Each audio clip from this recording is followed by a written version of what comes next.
gado. Se nós lermos o verso 5, diz assim: depois imolarás o novilho. Poderia ser de novilho também. No verso 10, gado miúdo. Menciona-se no verso 10 e no verso 14, aves. Então, os sacrifícios eles eram de acordo com a capacidade do ofertante. Então, se o indivíduo tinha condição financeira de oferecer um gado, ele iria oferecer um gado. Se ele fosse pobre, ele poderia oferecer aves. Fato é que a salvação estava disponível para todas as pessoas, independente da classe e da condição financeira que elas tivessem. Então, todos os dias esses sacrifícios eram feitos. Quando o cordeirinho vinha para o santuário para se fazer o sacrifício, havia um rito de imposição de mãos, o qual nós vamos estudar agora para nós entender como que se dá essa dinâmica. Então, por exemplo, deixe-me convidar vocês a abrirem em Êxodo 29, verso 10. Êxodo capítulo 29, versículo 10.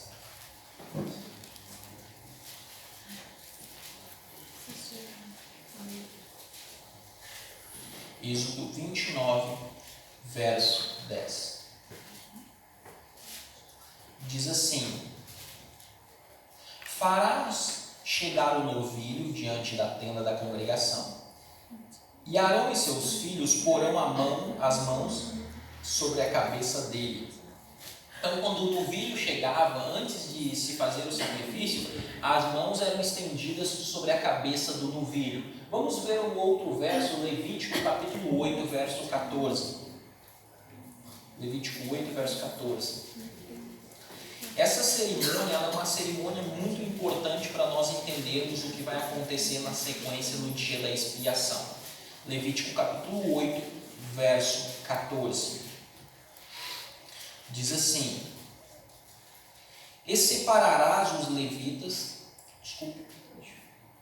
Deixa eu ver aqui. Olha, eu acho que eu peguei o verso. Ah, não, tá certo, Levítico 8, eu estava no Números.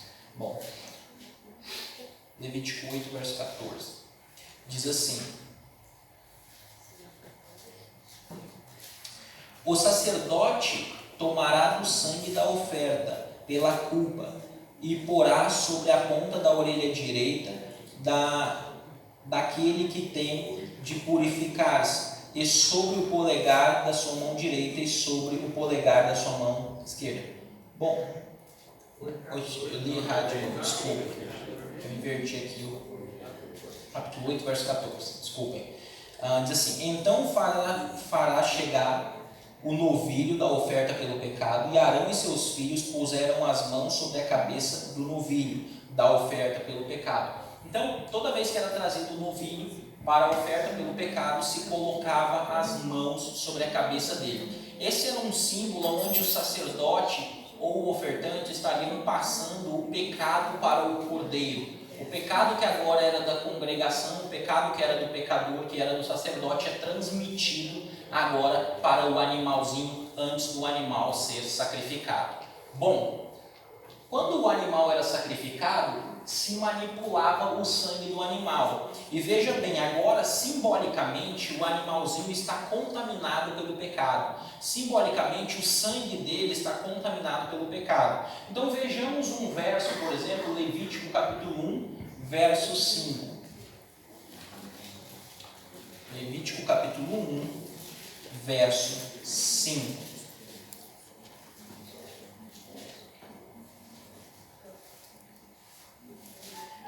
Diz assim: depois imolarás o novilho perante o Senhor, e os filhos de Arão, os sacerdotes, apresentarão o sangue e o aspergirão ao redor e sobre o altar que está diante da porta da congregação. Então aqui nós temos, depois que o sacrifício era feito, o sangue era aspergido no altar e sobre o redor. Se nós dermos uma olhadinha no verso 11 também, diz assim: e imolarás ao lado do altar para o lado norte, perante o Senhor, e Arão e seus filhos, os sacerdotes, aspergirão o sangue sobre o altar. e sobre em redor do altar. Então o sangue ele era borrifado no altar. Então você imagine que agora nós temos uma dinâmica que é o seguinte: o sangue está contaminado pelo pecado e o sangue é aspergido nos móveis do santuário, de forma que o sangue agora contamina o santuário. O santuário vai ser contaminado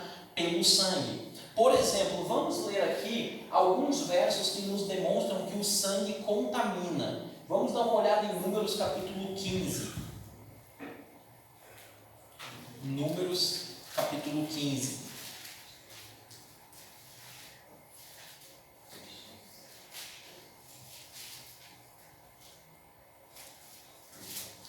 Números no capítulo 15, o verso 30 e 33.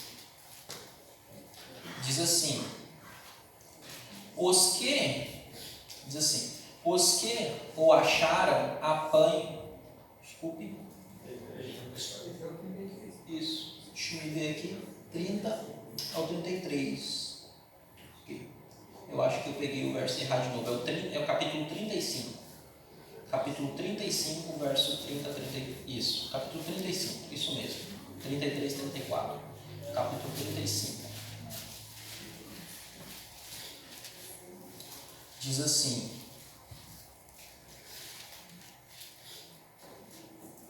assim não profanareis a terra em que estais, porque o sangue profana a terra. Nenhuma expiação se fará pela terra por causa do sangue que nela for derramado, senão com o sangue daquele que derramou. Não contaminareis, pois, a terra o qual vós habitastes, no meio do qual eu habito, pois eu, o Senhor, habito no meio dos filhos de Israel. Então a ideia aqui é que eles não deveriam contaminar a terra com sangue, porque a terra era o local onde Deus habitava. Então o lugar onde Deus habitava não deveria ser contaminado, e aqui demonstra o sangue contaminando. Se nós dermos uma olhada rápida, por exemplo, no capítulo 15, verso 31 de Levítico, vamos dar uma olhada agora no capítulo 15, verso 31 de Levítico.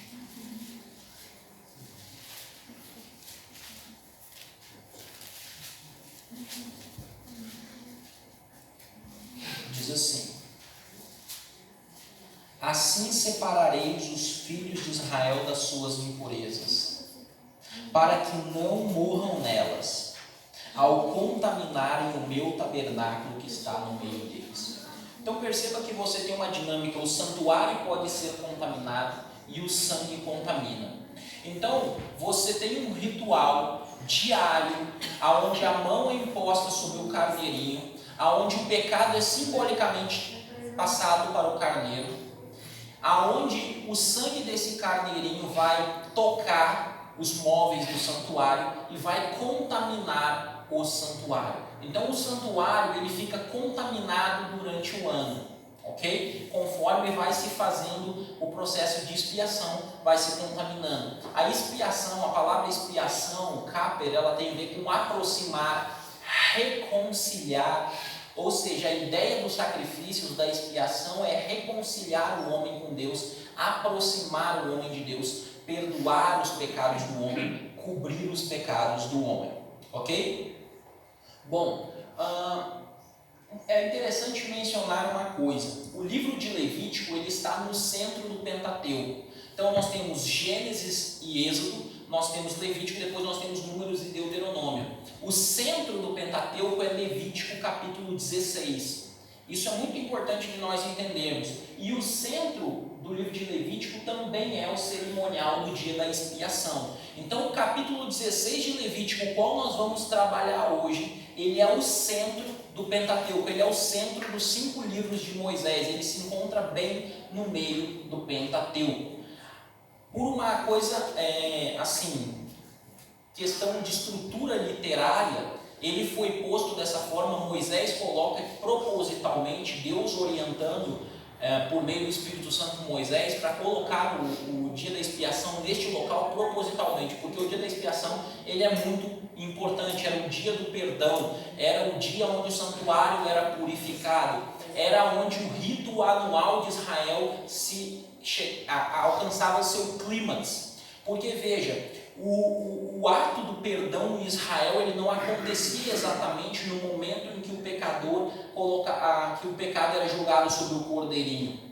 Ele só era completo no dia da expiação, porque se no dia da expiação não fosse o ritual completo 100%, Deus não aceitasse naquele dia o ritual do dia da expiação, então o que foi feito durante o ano teria sido rejeitado. Ok? Não adiantava uma pessoa sacrificar durante o ano, pedir perdão durante o ano, se no dia da expiação ela não afligisse a alma dela, ela seria cortada, seria extirpada, não seria perdoada.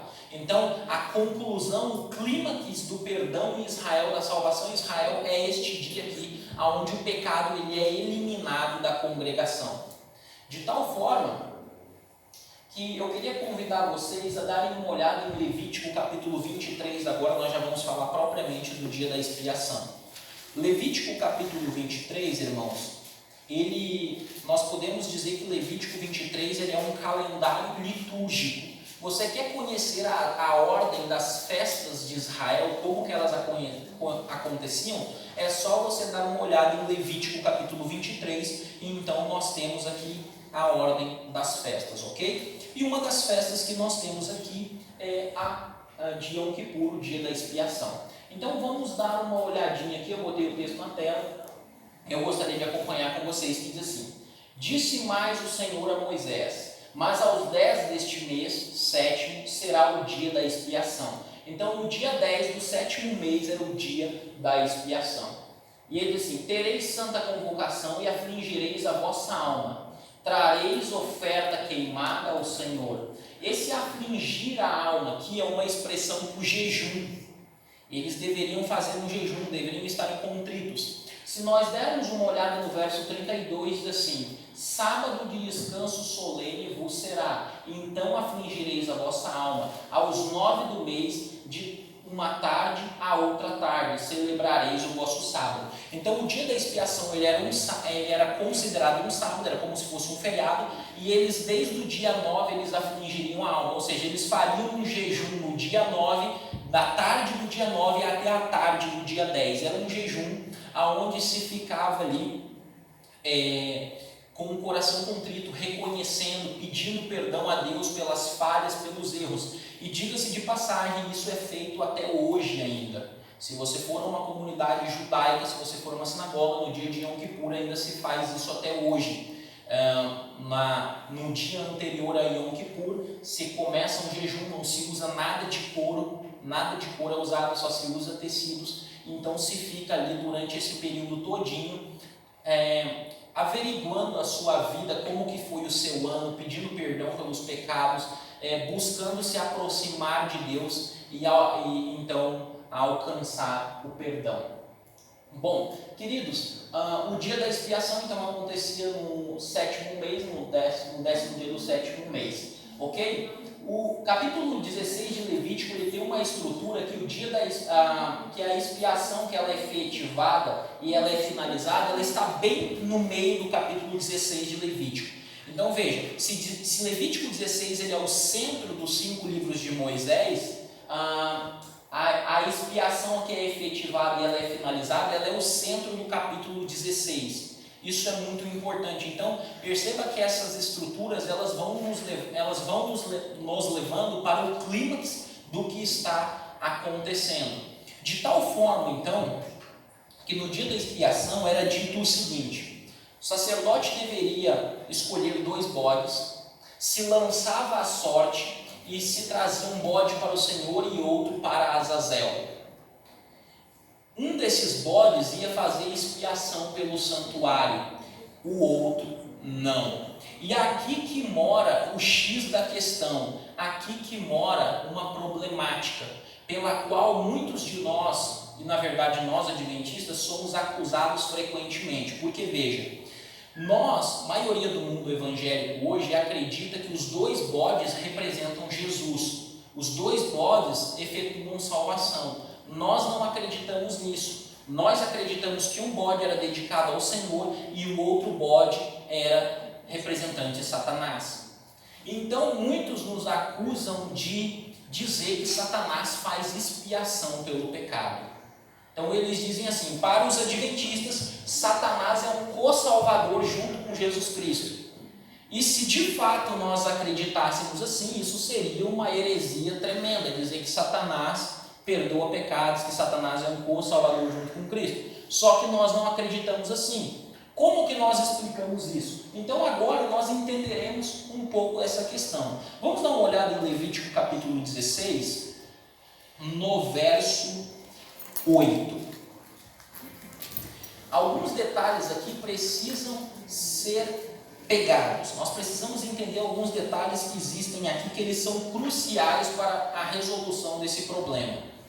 O verso 8 diz assim: lançarás sortes sobre os dois bodes, um para o Senhor e outro para o bode emissário. Aqui aparece bode emissário. Esse bode emissário é uma tradução de Azazel. Só que literalmente a tradução ficaria o seguinte: lançará sorte sobre os dois bodes, um para o Senhor e o outro para Azazel. A ideia é que Azazel ele é um indivíduo diferente de Deus. Então um seria para o Senhor e o outro seria para Azazel. Os dois bodes não são para o Senhor, e isso precisa ser entendido. Só que nós temos uma outra problemática. Se você dá uma olhadinha no verso 10, o verso 10 diz assim: mas o bode sobre que cair a sorte, bode emissário ou bode Azazel, será apresentado vivo perante o Senhor, para fazer expiação por meio dele e enviá-lo para o deserto como bode emissário. Nessa tradução está dizendo que o bode faz expiação, que o bode Azazel, o bode emissário, ele faz expiação. E isso é um problema, porque expiação quer dizer aproximação, reconciliação, perdão. Se nós dizemos que esse bode representa Satanás, então lógico, Satanás faz o quê? Expiação. E aí nós temos que resolver essa questão. Quando alguns estudiosos, analisando, eu até botei o PowerPoint no lugar errado, mas alguns estudiosos analisando o texto hebraico, e a tradução melhor ficaria desta forma aqui, ó: e o bode que subir sobre ele a sorte para Azazel será apresentado vivo diante de Deus, para expiação diante dele. A expiação seria feita diante dele e não nele, para enviar ele para Azazel no deserto. A expiação, dentro dessa tradução, a expiação não seria feita em Azazel, mas ela seria feita diante dele. Eu sei que algumas dessas coisas são difíceis de se entender, mas o importante é que você saiba que existe resposta para essas questões. E hoje, a maioria das pessoas na internet, dos apologetas, das pessoas que atacam a igreja adventista na internet, eles tocam nisso. O importante não é você decorar essas coisas, mas você saber que existe resposta. A ideia desse texto, isso é apresentado por um falecido professor adventista, cujo nome dele era Gerhard Hasel, onde o Hasel ele aponta isso. Só que outros eruditos que não são adventistas chegaram a essa conclusão. Inclusive, o significado da palavra al, que é sobre, que é traduzida aqui por sobre ele, pode ter uma de suas traduções como aqui, ao lado. Por isso que nós traduzimos o texto diante dele ou ao lado dele. Ou seja, a cena é que Azazel ele não está fazendo expiação. Você tem o bode para o Senhor, o qual faz expiação, e Azazel ficava ao lado assistindo. A expiação não era feita nele. De forma que nós não cremos que Satanás é um co-salvador junto com Jesus. Nunca pensamos isso. E alguns outros eruditos bíblicos, como Jacob Migron, que é um erudito judeu e, diga-se de passagem, é o maior especialista no livro de Levítico vivo. Isso aqui é muito importante, sabe por quê? As pessoas têm mania de dizer assim: isso é coisa de adventistas. Os adventistas são hereges, só os adventistas pensam assim. E é muito importante saber que existem outros estudiosos que não são adventistas, que são pessoas que estudaram a vida inteira e chegaram a essas conclusões. Isso não é invenção da nossa cabeça. Então, por exemplo, o Migron ele diz assim, falando de Azazel, assim: a explicação mais plausível é que Azazel é o nome de um demônio que foi eviscerado de seus antigos poderes demoníacos pelos legisladores sacerdotais. Ele continua. E nessa outra menção aqui, ele vai citar até algumas fontes judaicas, porque dentro das fontes judaicas midráticas, os intérpretes judeus, em sua grande maioria, chegaram à conclusão que Azazel é uma referência ao demônio. Isso é uma questão interessante. E esse comentário que o Mignon escreveu é para a Universidade de Yale, de Yale. Ou seja, isso daqui não é coisa de adventista. Isso daqui não é coisa que surgiu da nossa cabeça. Existem outros estudiosos de peso que chegaram a essa mesma conclusão. E a conclusão deles é que Azazel não é um representante de Deus. Azazel representa um poder demoníaco. E nós pensamos que é uma referência a Satanás. Esse estudioso aqui também, que é o Baruch Levine, ele chegou à seguinte conclusão, baseado naquela tradução. Ele diz assim: o bode expiatório não fazia parte dos ritos de expiação propriamente dito. Ele não foi abatido, não foi morto. Estava simplesmente estacionado ao lado do outro bode. E assim selecionado pelo sorteio. Ou seja, o bode para Azazel, ele ficava lá no cantinho dele assistindo tudo. Ele não fazia parte do rito. E isso é corroborado pelo texto bíblico. Agora vamos em Levítico 16 para vocês verem uma coisa. Verso 15. Diz assim: depois imolará o bode da oferta pelo pecado, que será para o povo, e trará o seu sangue para dentro do véu.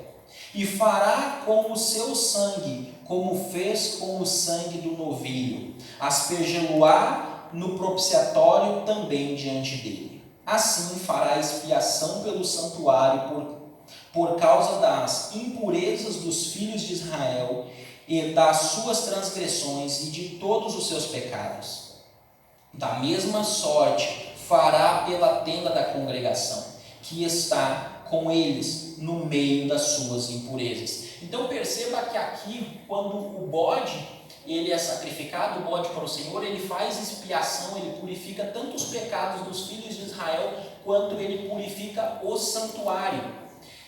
E é interessante o seguinte: não há nenhuma menção em Levítico 16 a mãos sendo impostas sobre o bode do Senhor, indicando que o bode do Senhor, esse bode aqui do Senhor do dia da expiação, ele não levava os pecados sobre si. O sangue dele era puro, e por isso quando o sangue dele vai tocando os móveis do santuário, ele vai purificando o santuário, de tal forma que se você olhar para o verso 19, diz assim: do sangue aspergirá com o dedo 7 vezes sobre o altar e o purificará, e o santificará das impurezas dos filhos de Israel. Perceba que onde o sangue vai tocando, o sangue vai purificando. Ou seja, a forma de tornar puro o santuário e purificar os filhos de Israel dos seus pecados é o sangue do bode que não levou o pecado, porque não há o rito da imposição de mãos sobre ele. E aí, irmãos, eu gostaria de chamar a atenção de vocês para o verso 20. O verso 20 ele é muito importante, porque ele corrobora com tudo que nós falamos até agora. Olha o que diz o verso 20: havendo, pois, acabado de fazer expiação pelo santuário. Olha, eu vou repetir: havendo, pois, acabado de fazer expiação pelo santuário, pela tenda da congregação e pelo altar, então fará chegar o bode vivo. Perceba que o bode vivo ele só entra na cerimônia quando o rito de expiação já está acabado.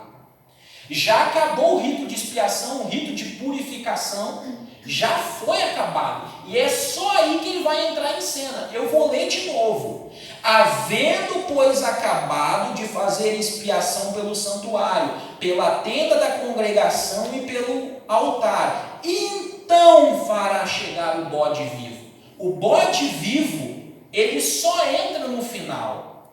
Ele não tem parte nenhuma naquilo que seria a purificação do santuário, a purificação dos pecados dos filhos de Israel. Aí o verso 21 diz assim: Arão porá ambas as mãos sobre a cabeça do bode vivo, e sobre ele confessará todas as iniquidades dos filhos de Israel, todas as suas transgressões e todos os seus pecados, e os porá sobre a cabeça do bode, e enviá-lo-á ao deserto, pela mão de um homem à disposição para isso. Perceba, todo o ritual de expiação foi concluído. Aí então, eu estou enfatizando isso porque isso aqui é muito importante. Amanhã ou depois você vai dar de cara com um problema desse, e aí você precisa se lembrar disso daqui. O bode só era trazido quando todo o ritual estava concluído. Depois de todo o ritual de expiação concluído, então o bode era trazido. Aí sim, se colocava a mão sobre a cabeça dele, lançava os pecados sobre ele, e ele era enviado para o deserto. E o interessante é que esse bode ele não é imolado, ele não é sacrificado, ele não é oferecido como um sacrifício. Ele é enviado para o deserto. Nós entendemos que isso daqui, escatologicamente, também pode ser uma referência de Satanás durante o milênio. Quando todo o rito de expiação tiver sido concluído, se você pega Apocalipse, lá no capítulo 17, no capítulo 16 e 17, vai dizer que o santuário se encheu de fumaça. Antes das pragas, o santuário se enche de fumaça. Porque ali se finalizou o juízo.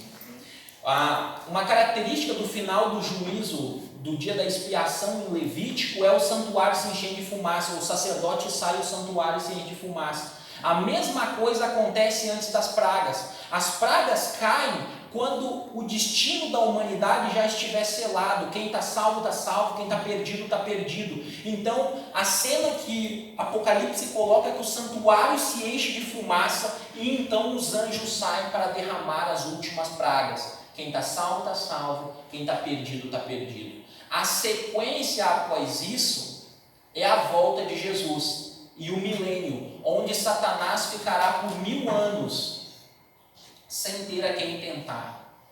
Isso também pode ser aqui um aspecto, uma aplicação de Levítico 16, quando o bode é enviado para o deserto.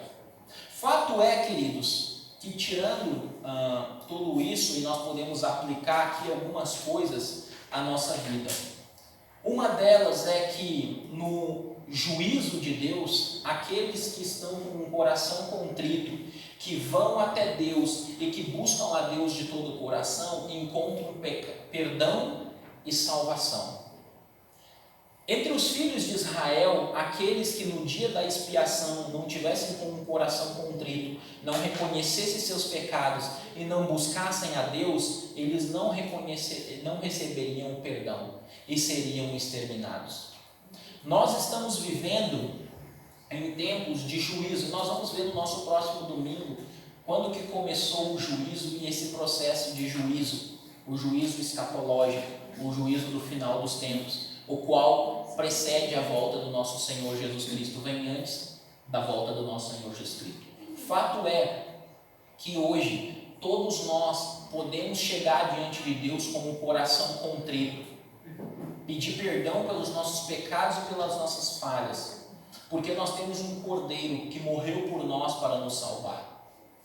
A experiência de se colocar nas mãos de Deus e reconhecer a grandeza de Deus, ela é uma experiência realmente fantástica. Eu tive a oportunidade de participar de um dia de Yom Kippur e foi uma coisa assim fantástica, porque quando você se coloca nas mãos de Deus ali e você começa a olhar para a sua vida e procurar na sua vida e orar a Deus e pedir perdão pelos seus pecados, você começa a se sentir leve. Você sente o perdão de Deus em sua vida e você tem a segurança de salvação. Quando você se põe na mão de Deus, você aceita Jesus Cristo e você começa a olhar para si e vai para Cristo, você tem certeza da sua salvação. Algumas pessoas pensam que o juízo tira a certeza da salvação. O juízo não tira a certeza da salvação. O juízo dá a certeza da salvação. Porque quando você olha para o juízo e você vai com um coração contrito até Cristo, você encontra a salvação. O juízo tira a certeza de salvação de quem não está ao lado de Cristo. E eu gostaria de ler um texto em Coríntios, convidar vocês a abrirem a Bíblia em 2 Coríntios capítulo 5.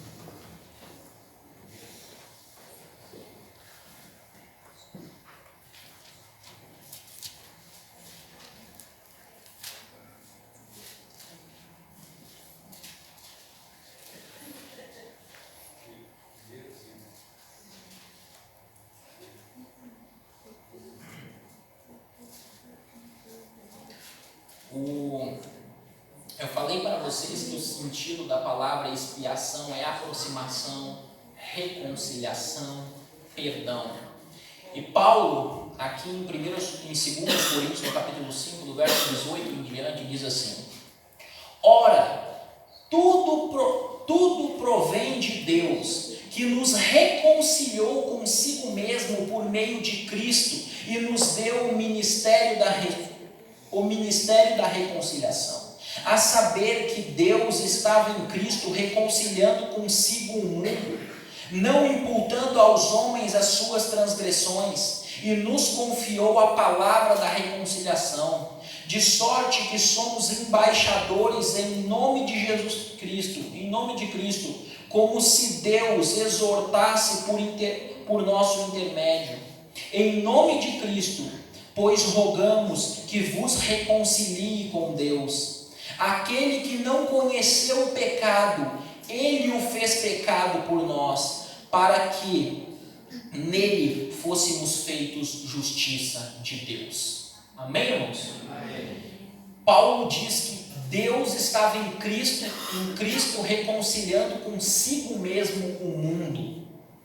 Ele estava em Cristo nos reconciliando com Deus. E diz que aquele que não conheceu o pecado, Jesus Cristo que não conheceu o pecado, o Cordeiro sem mácula, foi feito pecado por nós, para que nós fôssemos chamados justiça de Deus. Queridos, a grande mensagem do serviço do santuário anual é a justificação pela fé, a salvação pela graça, por meio do Cordeiro de Deus. Todo aquele ritual tinha um propósito: demonstrar que um dia viria o Cordeiro de Deus, que muito bem reconheceu João Batista em João 29, quando ele diz: eis o Cordeiro de Deus que tira o pecado do mundo. E Paulo muito bem entendeu isso ao dizer que Deus estava em Cristo reconciliando consigo o mundo.